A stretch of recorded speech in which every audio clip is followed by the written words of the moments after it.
Most often when Muslims are asked the question, so why do you guys fast in the month of Ramadan? The most common answer is to empathize with the poor or to know what it's like to be hungry.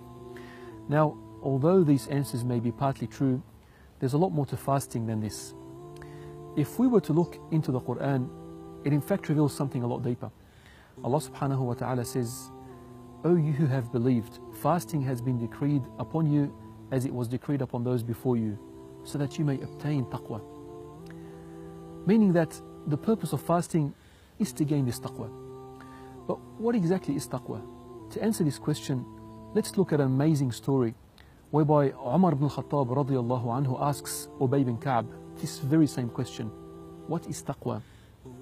To which Ubay replies with an incredible example. He says, have you ever taken a thorny path? So Umar says, yes, I have. So Ubay then goes, so how did you travel along this thorny path? Umar radiallahu anhu responds and says, I rolled up my garment and was cautious as to where I would tread to avoid being pricked by the thorns. So Ubay radiallahu anhu responds and says, this is taqwa. It's an amazing example that illustrates the meaning of taqwa. A concept of being cautious and careful as to where you would tread, not out of the fear of stepping into thorns, but rather the fear of stepping into that which Allah subhanahu wa ta'ala has prohibited. And by fasting, we can gain this virtue of taqwa. By abstaining from food and drink and constantly being cautious not to eat or drink during the day, we develop a heightened sense of awareness of Allah subhanahu wa ta'ala and more God consciousness.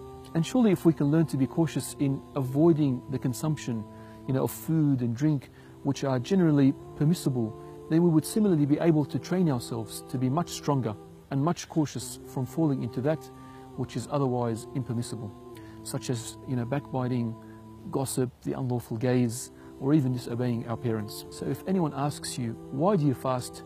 Tell them this: it's to gain taqwa. May Allah subhanahu wa ta'ala grant us all taqwa this Ramadan. Assalamu alaikum wa rahmatullahi wa barakatuh.